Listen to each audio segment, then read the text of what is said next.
बिस्मिल्लाहिर्रहमानिर्रहीम।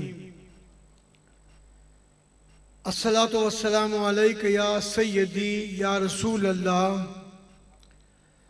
व अला आलिका व अस्हाबिका या खातमन नबिय्यीन। वाजिबुल एहतराम गौसे पाक रदी अल्लाह तआला के शहजादों और उनके मुरीदों, अल्लाह हमको आपको सबको इस उर्स की पाकीज़ा महफिल में शिरकत की सआदत अता फरमाए और उससे फैज़याब होने की अल्लाह हमें तौफीक अता फरमाए। मुफ्ती साहब मुखातिब थे और अब थोड़ी देर बाद महमूद हसन अशरफी और दीगर हजरात भी नात पढ़ेंगे। मुझे गौसे पाक रज़ी अल्लाह तआला के हवाले से मुख्तसरन ये बात अर्ज करनी है और हो सकता है मुझसे पहले किसी नात खान ने या मनक़बत पढ़ने वाले ने पढ़ी हो कि वाह क्या मर्तबा ए गौस है बाला तेरा, ऊंचे ऊंचों के सरों से कदम आला तेरा, और सर भला क्या कोई जाने के कैसा तेरा, औलिया मलते हैं आंखें वो है तलवा तेरा, और सारे अख्ताब जहां करते हैं काबे का तवाफ, काबा करता है तवाफे दरे वाला तेरा, और तुझसे दर से सग और सग से है मुझको निस्बत, मेरी गर्दन में भी है दूर का डोरा तेरा, इस निशानी के जो सग हैं नहीं मारे जाते, हशर तक मेरे गले में रहे पट्टा तेरा, और क्या दबे जिस पे हिमायत का हो पंजा तेरा, और अक्ल होती तो खुदा से न लड़ाई लेते, ये घटाएं उसे मंजूर बढ़ाना तेरा। अल्लाह ताला आप सबको बगदाद शरीफ की हाज़िरी की सआदत अता फरमाए।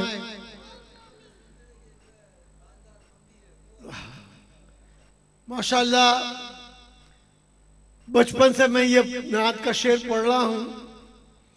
आपको भी सबको याद होगा कि जो सर पे रखने को मिल जाए नाले पाके हुजूर, तो फिर कहेंगे कि हाँ ताजदार हम भी हैं। दिल्ली में मैं गया, बड़ी मशहूर जामा मस्जिद है, बहुत बड़ा मीनार है, वहाँ कुछ तबरुकात रखे हुए हैं और लिखा है कि इन तबरुकात को आप देख सकते हैं, आप हाथ न लगाएं।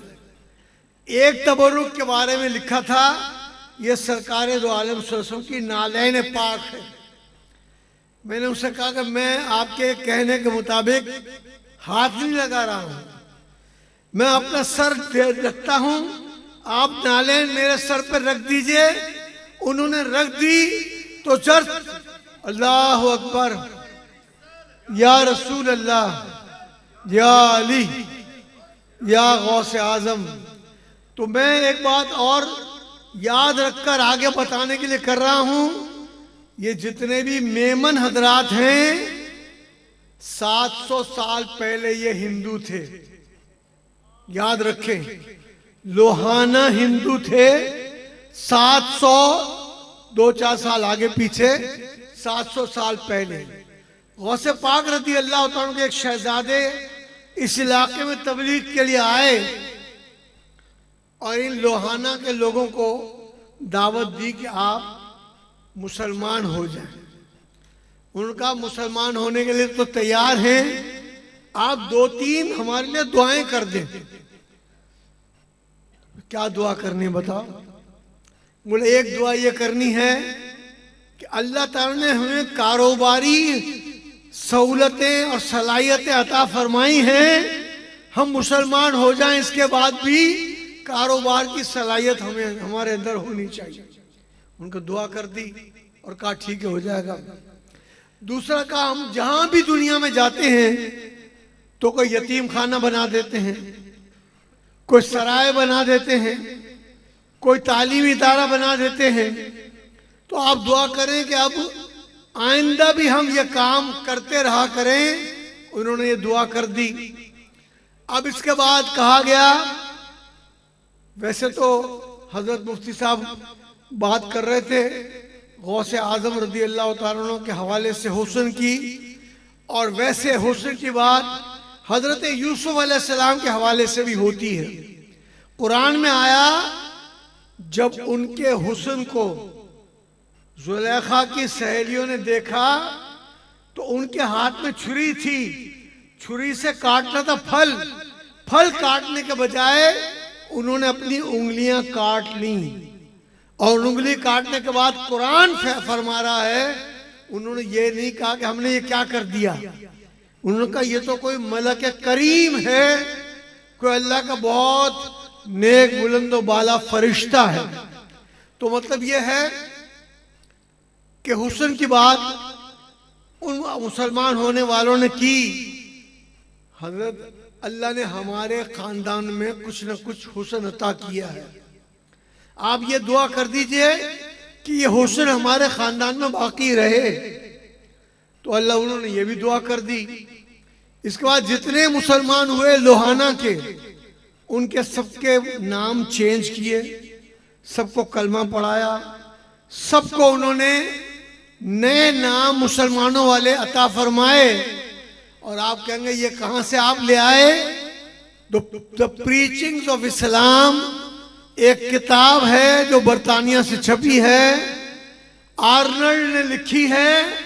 और मैं जब बरतानिया गया तो ब्रिटिश लाइब्रेरी से बंदे ने लाकर मुझे दिखाई। उन्होंने जो नाम तब्दील किए वो भी पुराने नाम मौजूद हैं, जो नए रखे वो भी मौजूद हैं। और वो पुरानी जो हमारे यहाँ जैसे पोलानी, खानानी ये होते हैं ना लोग, अडवाणी वगैरह, अडवाणी तो अब भी हिंदुओं के यहाँ होता है, एक इनका वजीर दाखिला भी रहा है।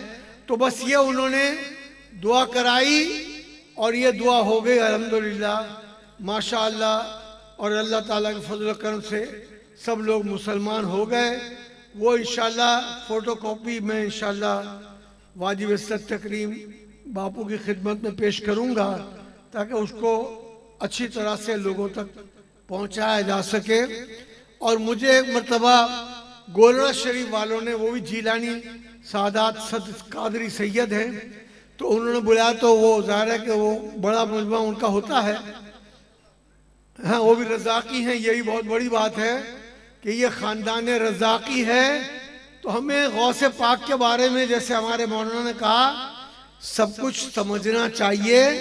ये भी समझना चाहिए कि उन्होंने बहुत रियाजत की, बहुत मुजाहिदा किया, जंगली पत्तों के खाकर उन्होंने अपनी तालीम के मुकम्मल करने का राज उन्होंने मुकम्मल हासिल किया।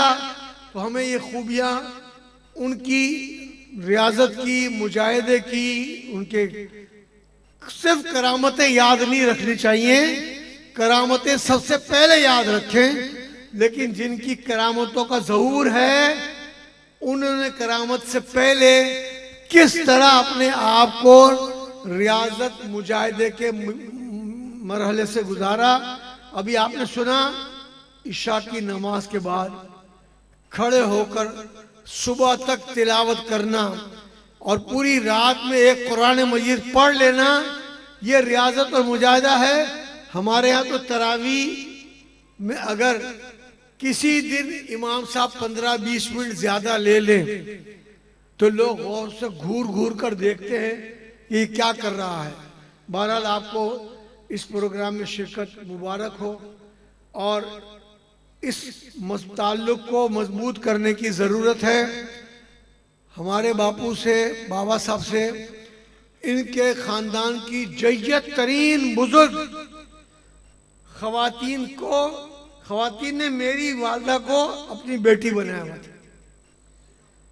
और अल्हम्दुलिल्लाह उसका फैज़ बाद में, जैसे मैं मिसाल के तौर अपने इलाके, अपने मेमन बरादरी में, अपने इलाके, अपने ख़ानदान में पहला काउंसलर बना, इस इलाके से 2 मरतबा MNA बना, फेडरल मिनिस्टर बना। लेकिन गौसे पाक का चूँकि गुलाम हूँ तो एक फूटी कौड़ी की बेईमानी मुझसे मंसूब नहीं की जा सकती। यह अल्लाह का करम है। तो अल्लाह ताला इस पर हमें कायम रखे, कायम रहने की रखने की तौफीक अता फरमाए। मैं जब आ रहा था तो बता रहे थे लोग कि अभी नात खान भी आ गए हैं और अभी मज़ीद नात भी होगी, तो मैं अपनी गुफ्तगू को यहीं ख़त्म करता हूँ और आपकी खिदमत में अर्ज़ करता हूँ कि जो बगदाद शरीफ में हेड होता है जीलानी सादात का, उसको कहते हैं नकीबुल अशराफ। मैं वजीर मेहनत अफरादी कुव्वत और समंदर पार पाकिस्तानी था, अपने दफ्तर में बैठा हुआ था, तो मुझे पीए ने कहा कोई साहब आए हैं, वो या अरबी में बात कर रहे हैं या इंग्लिश में बात कर रहे हैं और अपना नाम बता रहे हैं सैयदना यूसुफ अल गीलानी। मैंने कहा वो तो नकीबुल अशराफ है, बहुत बड़े बुजुर्ग हैं, तो लाइन मुझे फौरन दे दो। उन्होंने कहा कि एक्सेलेंसी यानी आली जनाब, मैं आपके पास आना चाहता हूं। मैंने कहा ये नहीं हो सकता, वो आपसे मिलने के लिए बगदाद शरीफ से आया हूं। मैंने कहा जो कुछ भी हो, मेरा सेक्रेटरी भी सामने बैठा हुआ था। उसने कहा देखिए ये सैयदना यूसुफ गीलानी साहब इराक के सफीर रहे हैं, तो सफीर के ऊपर सेक्रेटरी खारजा और सेक्रेटरी खारजा के ऊपर वजीर खारजा होता है, तो आप 2 दर्जे ऊपर। मैंने कहा ये 2 दर्जे तुम्हारे हैं, हम इनके गुलाम हैं, इनकी औलाद के गुलाम हैं, इसलिए मैंने कहा एड्रेस मुझे समझाइए। थोड़ी देर तक सैयदना यूसुफ अल गीलानी साहब ने एड्रेस समझाने से मना किया, लेकिन अल्हम्दुलिल्लाह उन्होंने एड्रेस समझाया। मैं अपने 2 अफसरान को साथ लेकर गया कि इनको रूहानी दुनिया का कुछ सफर पता चले। और जब मैं पहुंचा तो सैयदना यूसुफ गीलानी साहब के हाथ को मैंने चूमा।